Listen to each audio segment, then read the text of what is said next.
नमस्कार, मैं हिमांशु कुमार। आप देख रहे हैं भारत लाइव। आजकल नीतीश कुमार नए तेवर और कलेवर में नजर आ रहे हैं। वजह क्या है? शुरुआत दौर में आपने देखा होगा नीतीश कुमार की जो दही भाषा थी, जो बात करने का अंदाज था, और बार बार मीडिया जगत में कहा जा रहा था कि उनके चेहरे पर असहजता साफ तौर पर दिख जा रही है, वो छिपा नहीं पाते हैं।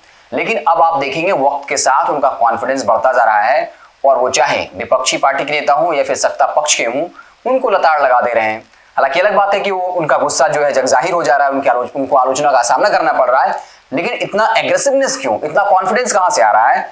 आपको पता ही होगा कि रालोसपा का विलय जो है जेडीयू में होने जा रहा है। साथ ही साथ अलग अलग सिक्के जो है इकट्ठा करके लगातार खुद को मजबूत कर रहे हैं और बीजेपी को ये बताने की कोशिश कर रहे हैं कि आप हम पर अब दबाव नहीं बना सकते। अगर आप चुनाव भी करवाना चाहते तो हम तैयार हैं, क्योंकि उन्होंने आरसीपी सिंह को राष्ट्रीय अध्यक्ष बना करके संगठन को बार बार मजबूत कर रहे हैं। आपको पता होगा जेडीयू कार्यालय में आरसीपी सिंह लगातार अपने पदाधिकारियों को, अपने कार्यकर्ताओं को चुनाव की तैयारी करने के लिए संगठन को मजबूत करने की बात कर रहे हैं, संगठन को मजबूत करने की बात कर रहे हैं।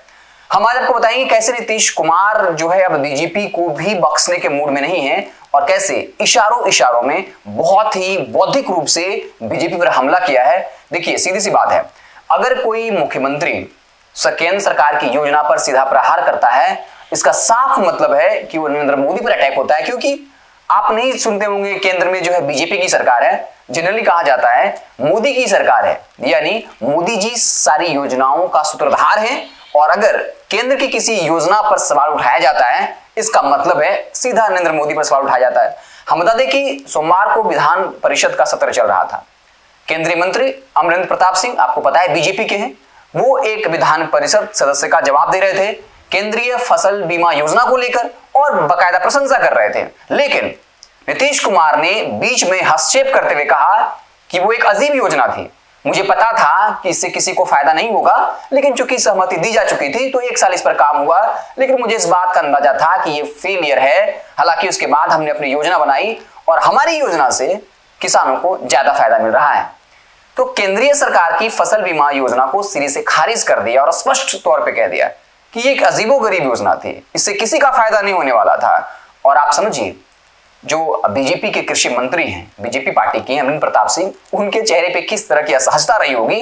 तो ये कोई छोटी मोटी घटना नहीं है। हालांकि इसको आप अपने तरीके से देख सकते हैं, लेकिन हम जिस तरीके से देख पा रहे हैं वो स्पष्ट है कि प्रधानमंत्री मोदी, जो लगातार, आप छोड़ दीजिए बीजेपी के नेता छोड़ दीजिए, कई ऐसे दल के नेता है जो प्रधानमंत्री मोदी में अपनी आस्था व्यक्त करते रहते हैं। भले ही बीजेपी उनकी पार्टी को तोड़ क्यों ना ले, लेकिन वो कहते हैं कि हम प्रधानमंत्री मोदी में हमारी आस्था है।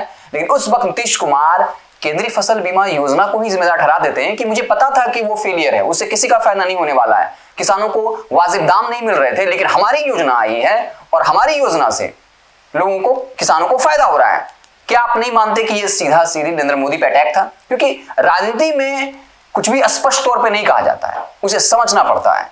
तो इस तरह से नीतीश कुमार ने कहीं ना कहीं केंद्रीय फसल बीमा योजना की आलोचना करके कहीं ना कहीं नरेंद्र मोदी पर सीधा अटैक किया है। मैं आपको बता दें कि लगातार अगर आप बीजेपी नेताओं को हाल फिलहाल में देखें तो शुरुआती दौर में आप याद करिए किस तरीके से बीजेपी एग्रेसिव हुआ करती थी, लेकिन अब वक्त के साथ जैसे ही नीतीश कुमार ने अपनी स्थिति मजबूत की, सुमित सिंह को मिला लिया, जमा खान को मिला लिया, लोजपा के इकलौते विधायक से मुलाकात हुई, उसके बाद फिर आप देखिए कन्हैया कुमार से मुलाकात होती है, एआईएम के विधायकों से मुलाकात होती है। एआईएम के विधायक शर्त रखते हैं कि हम आपको समर्थन दे सकते हैं, लेकिन आप बीजेपी के साथ गठबंधन तो अब पहले तोड़ें, फिर हम आपको समर्थन देंगे। तो ये वो कड़ी है, वो सिलसिला है जिस सब सिलसिलावार ढंग से नीतीश कुमार ने खुद को मजबूत बनाया है। और अब आप उनके तेवर को देख सकते हैं कि कितने एग्रेसिव हैं। और अब बीजेपी वेबसाइट पे आपको याद होगा गिरिराज सिंह का वो बयान जहां कहते हैं कि अधिकारी काम ना करे तो बांस से मारिए। और जब नीतीश कुमार सवाल उठाते हैं कि बताएं लोग कि ये कहां तक न्यायोचित है, तो आपको पता होगा प्रेम कुमार ने क्या कहा, रेणु देवी ने क्या कहा। तो स्पष्ट है कि नीतीश कुमार अब नए तेवर और कलेवर में है और साथ ही साथ प्रधानमंत्री यानी जो केंद्र सरकार है उनको भी नहीं बख्शा, सिरे से खारिज कर दिया उनकी योजनाओं को।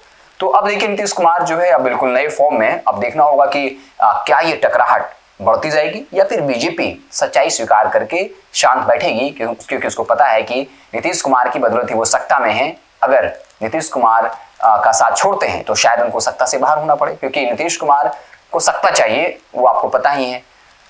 तो आप देखते रहे भारत लाइव, हम आपको पल पल की खबरों से लगातार अपडेट करते रहें। अगर ये वीडियो पसंद आई और वह बिहार के राजनीति और बिहारियत से सरोकार रखेनी तो सब्सक्राइब बटन दबा के चैनल के सब्सक्राइब कर ली। ओजे एगो घंटी बा, ओकरा बटन दबा देला से कुल सटीक और मारक खबर रुआ मुफ्त में मिल जाई। अगर रुआ पत्रकारिता के हमनी के नया प्रयोग में सहयोग कर चाहतानी तो ज्वाइन बटन दबा दी। पेटीएम नंबर नोट कर ली 9386816700। धन्यवाद।